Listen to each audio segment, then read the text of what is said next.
और आइए बात करेंगे ऑपरेशन सिंदूर की।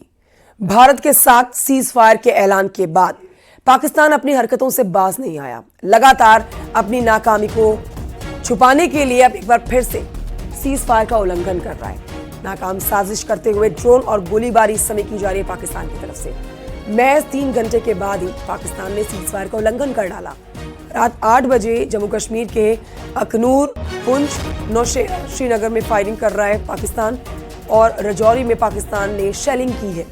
उधमपुर में ड्रोन से हमला हुआ है, जिसके बाद भारतीय सेना सीमा पर डटी हुई है और पाकिस्तान के नापाक इरादों का मुंहतोड़ जवाब दे रही है, जिसे देखते हुए कई शहरों में ब्लैकआउट किया गया। लेकिन अब ब्लैकआउट भी खत्म हो गया है। वहीं अब बताएंगे आपको भारत पाकिस्तान के बीच में 12 मई को DGMO की बैठक भी होनी है, लेकिन इन सबके बीच में पाकिस्तानी एकदम बौखलाए हुए हैं। बौखलाहट में अपनी नाकाम कोशिशों को अंजाम इस वक्त भी पाकिस्तान दे रहा है।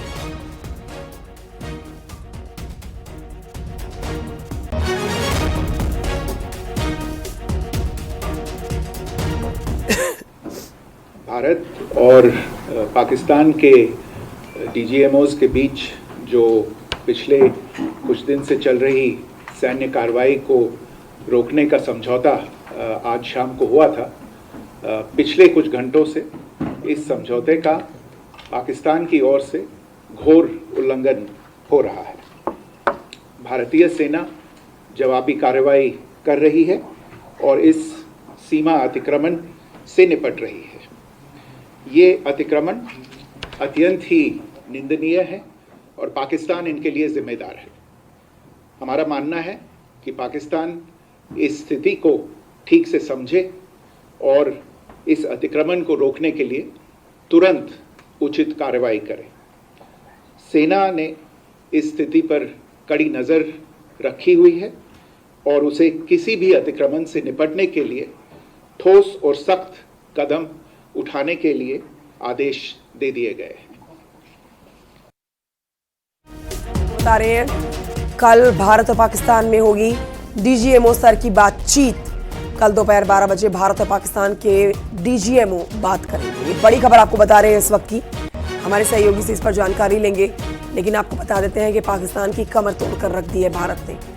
अब कल भारत और पाकिस्तान में DGMO स्तर पर बातचीत होनी है। दिल्ली से विनीत कुमार हमारे साथ, हमारे सहयोगी लाइव इस खबर पर और जानकारी के साथ मौजूद हैं। दिल्ली में क्या हलचल है विनीत, इस पर जानकारी दें, क्योंकि देखिए बड़ी बात तो ये है कि 4 घंटे के बाद ही पाकिस्तान ने एक बार फिर से सीज फायर का उल्लंघन कर डाला। शांति हमारा देश चाहता है, लेकिन पाकिस्तान शायद अपनी नाकामी को स्वीकार नहीं कर पा रहा है। लेकिन अब जो कल भारत और पाकिस्तान की DGMO स्तर की बातचीत होनी है, उस पर विस्तृत जानकारी दें। दिल्ली में क्या हलचल है? जी निश्चित तौर पर मैं आपको बताना चाहूँगा कि फ़िलहाल जो है वो ये शांति का माहौल जो है वो सीमा पर है और दिल्ली में भी इसी को लेकर के बैकग्राउंड में बैठकें जो है अब से थोड़ी देर बाद शुरू होगी कि आखिरकार जब कल DGMO स्तर की बातचीत होगी तो भारत की ओर से क्या अपना पक्ष जो है वो रखा जाएगा। लेकिन एक बड़ी बात यहाँ पर मैं आपको बताना चाहूँगा कि जिस तरह से अब यह माना जा रहा है कि सीमा में जो है जिस तरह से कल शांति हुई, एक वार्ता हुई, पाकिस्तान की ओर से पेशकश की गई, उसके बाद भारत की ओर से सहमति जताई गई और इसके बाद हालांकि पाकिस्तान की ओर से जिस तरह से उल्लंघन किया गया था, फिर से सीज फायर का उल्लंघन किया गया था और उसकी जवाबी कार्रवाई जिस तरह से भारत की ओर से, भारतीय सेना की ओर से, भारतीय सरकार की ओर से दी गई थी, उसके बाद ही जो है वो पाकिस्तान जो है वो LOC पर शांत हुआ था। तो निश्चित तौर पर अब जब कल दोपहर में DGMO लेवल की बातचीत होगी तो इन सारे पक्षों को रखा जाएगा कि किस तरह से पाकिस्तान जो है वो लगातार सीज फायर का वायलेशन जो है वो कर रहा है। एक बड़ी बात यहाँ पर मैं आपको बताना चाहूँगा कि जिस तरह से सरकार के सूत्रों के हवाले से हमें जानकारी मिल रही है, भारत यह पक्ष अपना मजबूती से रखेगा कि भारत की जो कार्रवाई हुई थी 6 और 7 की रात को जो भारतीय सरकार की कार्रवाई हुई थी या भारतीय सेना की कार्रवाई हुई थी, वह किसी देश के खिलाफ कार्रवाई नहीं हुई थी, बल्कि आतंकवाद के खिलाफ कार्रवाई हुई थी, आतंकवाद के आकाओं के खिलाफ कार्रवाई हुई थी और आतंकी जो ठिकाने हैं उसको भारत की सेना ने निशाना बनाया था। तो निश्चित तौर पर जब DGMO स्तर की बातचीत जो विस्तृत तौर पर होगी वहां पर इन सभी पक्षों को रखा जाएगा। साथ ही साथ जिस तरह से हमने देखा कि सीज फायर की बात आ गई थी, दोनों पक्षों की ओर से सहमति बन गई थी, लेकिन उसके बाद भी जिस तरह से हमने देखा कि पाकिस्तान की ओर से फिर रात में समझौता होने के बाद, सहमति होने के 3-4 घंटे बाद से ही जिस तरह से सीज फायर का वायलेशन किया गया और जिस तरह से भारत की ओर से जवाब दिया गया, और उसके बाद चूंकि भारत की ओर से एक कड़ा प्रहार जो है वो किया गया, पाकिस्तान की जो सेना है वो पहले ही, पाकिस्तान की जो डिटरेंट था वो पहले ही खत्म हो गया था, उसकी कमर टूट गई थी। तो उसके बाद भारतीय सेना ने जिस तरह से जवाब दिया, रिटेलिएट किया, उसके बाद फिर पाकिस्तान की ओर से कहीं ना कहीं शांति जो है वो बनी हुई है। फिलहाल सीमा पर हम मान रहे जो हमें सरकारी सूत्रों के हवाले से, लेकिन ये भी जरूर समझा जाएगा कि कल जो डीजीएमओ स्तर की बैठक बातचीत होगी, माफ कीजिए, इस बातचीत में भारत की तरफ से वो सबूत भी पेश किए जाएंगे कि आपने पहलगाम में पहले आतंक मचाया, आपके आतंकी भारत में दाखिल हुए, उन्होंने हमारे देश के मासूम 26 लोगों को मार गिराया, उसके बाद भारत ने कार्रवाई की और ठीक उन्हीं जगहों पर कार्रवाई की गई जो आतंक से भरे हुए थे। जी निश्चित तौर पर, जैसा कि मैंने पहले भी बताया, एक बड़ी बात यहाँ पर मैं आपको बताना चाहूँगा कि भारत सरकार की ओर से जो है वो लगातार कहा जाता है कि जीरो टॉलरेंस अगेंस्ट टेररिज्म, तो आतंक के खिलाफ जीरो टॉलरेंस की बात जो है वो लगातार की जाती रही है। इसके साथ ही साथ मैं आपको बताना चाहूँगा कि सरकार की जिस तरह से हमारे सरकार के सूत्रों से बात हुई थी, सरकार के जो मंत्री हैं उनसे बात हुई है, उनका साफ तौर पर कहना है कि भारत की एक नीति जो है वो अब सामने आई है कि अगर कोई आतंकी घटना में घटता है तो उसे एक्ट ऑफ वॉर जो है वो माना जाएगा। तो निश्चित तौर पर सरकार की ओर से बहुत कड़ा जवाब क्लियर हो चुका है कि पाकिस्तान भारत के सामने किसी भी तरह से टिक नहीं सकता है, इसलिए हथियार पाकिस्तान को गिराने ही होंगे और वो उसने गिरा भी दिए हैं। बहुत शुक्रिया। कल की डीजीएमओ की स्तर की बैठक पर आप नजर बनाए रखिएगा। बढ़ेंगे आगे और अपने दर्शकों को बताएंगे कि जम्मू कश्मीर के रियासी में चिनाब नदी पर बने सलाल बांध खुला हुआ है। बांध के कई गेट खुले हुए हैं जिसकी तस्वीर सामने आई है, आपको तस्वीर दिखाते हैं उस बांध की। ये देखिए, इस बांध के कई गेट खुले हुए हैं, यानी कि पानी जो है वो दूसरी पार जा रहा है। चिनाब नदी पर जो ये डैम बना हुआ है, सलाल डैम, इसे खोला गया है, लेकिन इस बार जो पानी रोका गया सिंधु बॉर्डर का, सिंधु का, वहां पर सीधे तौर पर भारत ने पाकिस्तान से ना कोई बातचीत की और ना ही किसी प्रश्न का उत्तर दिया।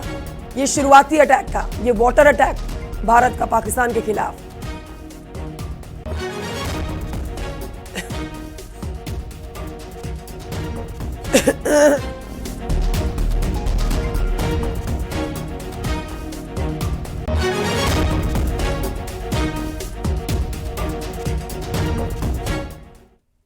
इन्हीं सब पहलुओं पर बातचीत करने के लिए हमारे साथ हमारे सहयोगी जुड़ गए हैं। दिल्ली से हमारे साथ विनीत कुमार लगातार बने हुए हैं, जम्मू कश्मीर से हमारे साथ समीर भट्ट भी जुड़ गए हैं, पंजाब के फिरोजपुर से हमारे साथ मनदीप कुमार जुड़ गए हैं, राजस्थान के श्रीगंगानगर से हमारे साथ अशोक शर्मा जुड़ गए हैं। सबके पास चलेंगे और जल्दी से एक अपडेट लेंगे इस वक्त की। डीजीएमओ स्तर की जो बातचीत होनी है उस पर विनीत ने जवाब दिया। विनीत, मैं आपके पास आऊं, लेकिन जम्मू कश्मीर पहले जाना चाहूंगी जहां पर समीर भट्ट हमारे साथ लाइव है। समीर, सीज फायर का उल्लंघन 3 घंटे की बातचीत के बाद ही होता हुआ देखा गया, इस समय की वहां की अपडेट्स हमारे दर्शकों तक पहुंचाएं। क्या इस समय पाकिस्तान सीज फायर का उल्लंघन कर रहा है? देखिए, मैं आपको बता दूं, जो सीज फायर का उल्लंघन हुआ पाकिस्तान की तरफ से वो कल शाम को हुआ, और मैं क्लियर कर दूं ये कि ये जो उल्लंघन है ये इंटरनेशनल बॉर्डर, अंतर्राष्ट्रीय सीमा पर हुआ, जो कि आरसपुरा सेक्टर है और अखनूर का पलांवाला सेक्टर है, छम सेक्टर है, परगवाल सेक्टर है, वहां पे हुआ।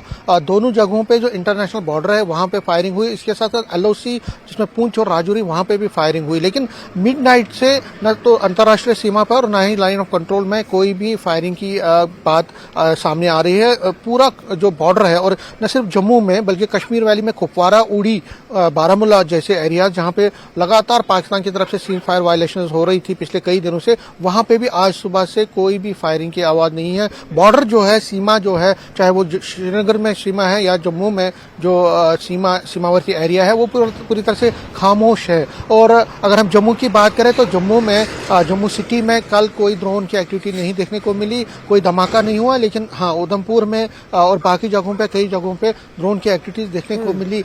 सबसे बड़ी बात है कि आज रविवार है, लेकिन उसके बावजूद भी लोग जो है मतलब एक तरह से कॉन्फिडेंस उसमें आया है, क्योंकि ठीक है समीर, मैं लौटूंगी आपके पास। आपने बड़ी हुआ। अपडेट हमारे दर्शकों तक पहुंचाई है। पंजाब चलेंगे, जहां से फिरोजपुर से हमारे साथ मनदीप कुमार इस समय लाइव मौजूद है। मनदीप, देखिए, पंजाब जम्मू कश्मीर के बाद वो राज्य है जहां पर केंद्र सरकार की सबसे पैनी नजर रही और यहां पर डिफेंस ने भी अपनी पूरी चौकसी बना के रखी है ताकि पाकिस्तान की तरफ से यहां पर बिल्कुल भी नुकसान ना पहुंचाया जा सके। और पाकिस्तान का एक एक अटैक पाकिस्तान ने जो किए वहां से ड्रोन के रूप में उन्हें फेल भी किया गया, लेकिन देर रात भी यहां पर ब्लैकआउट किया गया क्योंकि एक बार फिर से पाकिस्तान की तरफ से सीज फायर का उल्लंघन किया गया। इस समय की वहां से क्या अपडेट हमारे दर्शकों तक पहुंचाएंगे? क्या हालात सामान्य होते हुए नजर आ रहे हैं मनदीप?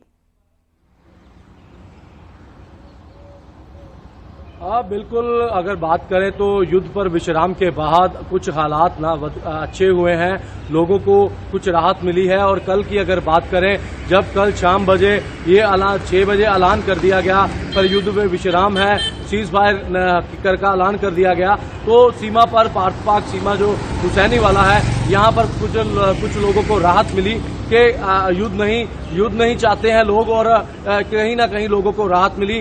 पर कल कहीं पाकिस्तान की ओर से बाद एक बार फिर जो सीज फायर का उल्लंघन किया गया तो यहां ब्लैकआउट कर दिया गया। और हालांकि प्रशासन ने कहा कि एक एहतियात के तौर पर ब्लैकआउट किया गया है, और 1 घंटे से ऊपर ब्लैकआउट होने के बाद एक लंबा सायरन बजा और उसके बाद बिजली को बहाल कर दिया गया। लोगों ने फिर राहत की सांस ली, पर मगर रात को ये बरकरार रहा, लोगों में सहम था कि क्या पाकिस्तान अपनी नापाक हरकतों से बाज आएगा या नहीं, क्योंकि हमेशा ही भारत पाक सीमा पर पाकिस्तान की ओर से लगातार नापाक हरकतों को अंजाम दिया जाता है। पर पंजाब के हिंदुस्तान जो सीमा पर बसे हुए लोग हैं वो पूरी तरह चौकस रहते हैं और हौसले में होते हैं, क्योंकि उनको पता है कि पाकिस्तान जो है वो अपनी नापाक हरकतों से बाज आने वाला नहीं है। और पंजाब की अगर बात करें तो पंजाब के लोग जो सीमा इलाके में रहते हैं वो उनके हौसले काफी बुलंद हैं। ठीक है, यानी कि सामान्य होते हुए हालात नजर आ रहे हैं, जैसा मनदीप जानकारी दे रहे हैं। राजस्थान चलते हैं, श्रीगंगानगर से अशोक शर्मा हमारे साथ मौजूद हैं। अशोक, इस बात का अंदेशा पहले ही जता दिया गया था, डिफेंस एक्सपर्ट्स पहले ही कह रहे थे कि जिस वक्त घुटनों पर, बैकफुट पर पाकिस्तान आएगा उसके बाद भी वो सीज फायर का उल्लंघन करेगा ही करेगा, क्योंकि जब दीपक बुझता है ना तो वो फड़फड़ाता जरूर है। राजस्थान के श्रीगंगानगर से क्या अपडेट्स हमारे